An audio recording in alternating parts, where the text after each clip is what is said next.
tumataginting na 5K ang nabayaran ko. So, ayun, gumawa ako ng paraan na hindi na nga araw-araw, at least na hindi na araw-araw ilalabas, pasok.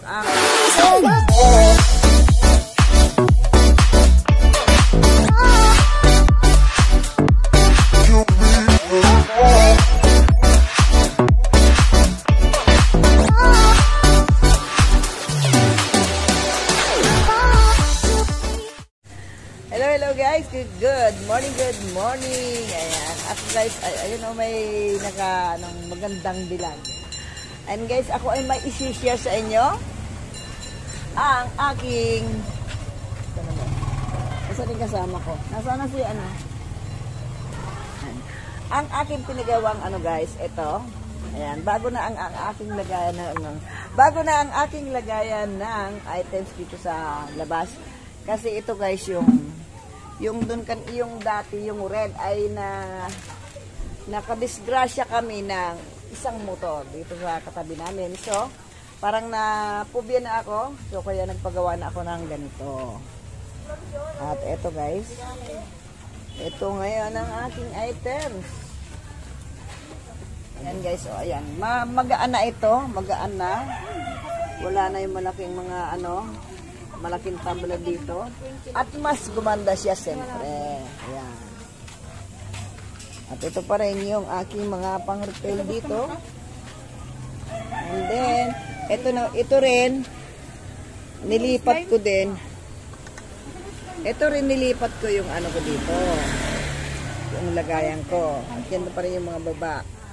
Ayan. Nilipat ko na yung mga iba kong items dito kasi ito nga yung sinasabi ko na nakasira ng motor. Yan. Ito yung dati nyo nakikita dyan sa labas. Ngayon, inisip ko na lang na talagang ipasok ko na lang kasi nga, ayan, nakadisgrasya ang aking tauhan. Nagbayad ako. So,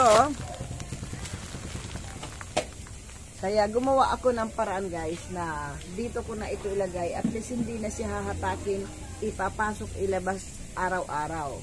At minsan, hindi pala minsan, may mga time na ako ay laging solo, walang nakakapasok na tindera. So ayun, it's better talaga na wala nang medyo mabigat na ibubuhatin na o isusulong umaga at hapon pag ako'y solo. So ayan, mas maganda ngayon guys kasi siya, ayan. Kasi nga na-out of balance ang aking tauhan sa paglabas, sa pag-ayos nung may gulong na yun. Kaya ayun, natumba siya at ang natumbahan nga ay ang motor ng kapitbahay namin.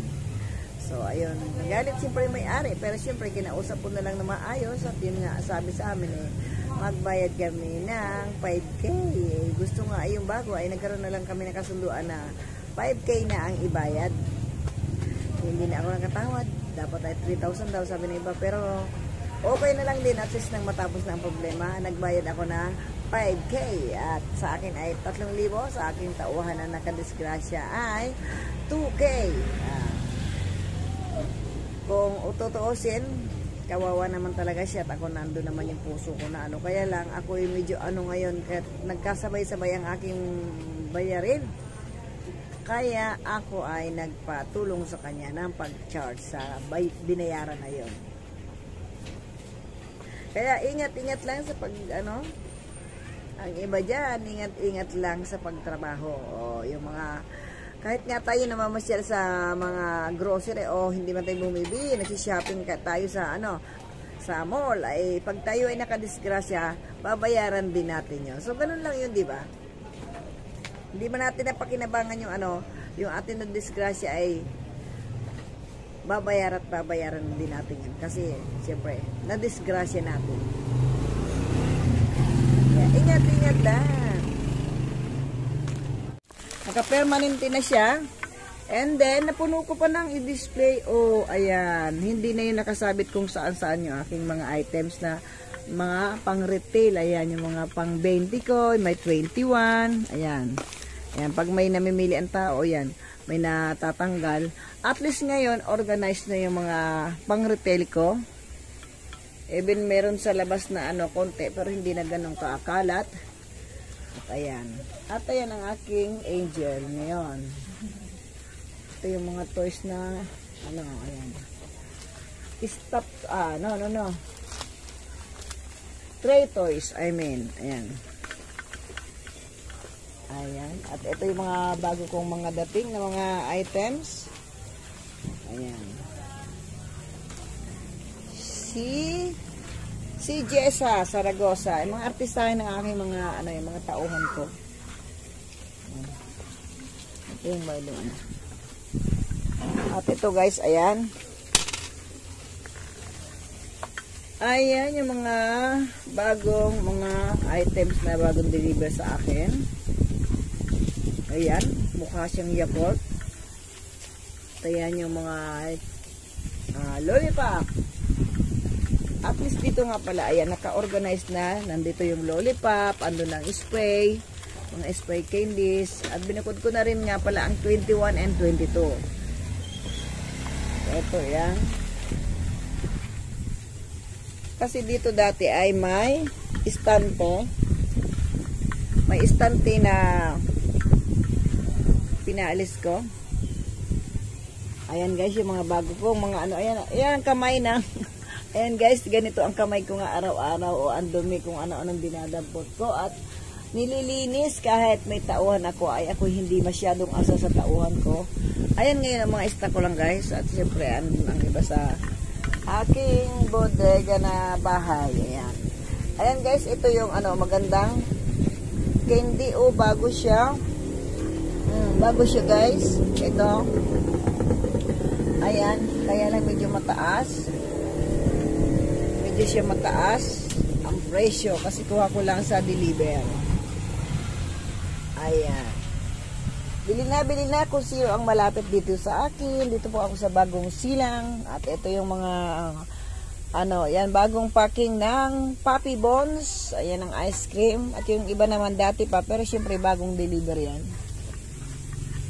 And then I have Weasley. Ano ba? Welsie, ang tawag na iba. Hindi ko alam kung anong tamang pronunciation yan. At ito ang mga bubble gum ko dito. At medyo pa magulo kasi may pinapaayos pa ako. May ayusin pa kami. At yan, ang pads ko sa ngayon, kukunti. Kasi hindi nakasabay sa pag-deliver nung makalawa. At dito ang aking repacking area. Ayan, dito ako nakaano pag nagre-repack. And then dito ang aking kaha. Ayan, andun. Ang aking mga kaguluhan doon. Ang aking party needs ay medyo na. Kukunti na, hindi na ako masyado nagko-concentrate kasi nga nahirapan na ako sa space ko. Medyo crowded na. Pagkukumplituhin ko ang party needs. Ayan, nahirapan ako guys sa aking stick kasi ako ay naputol na yung stick ko dati. Ayan, nakailang stick na sila bilili, nakadalawa na akong stick. Stand o yung stick ko na ginagamit ko sa pag-vlog. At ito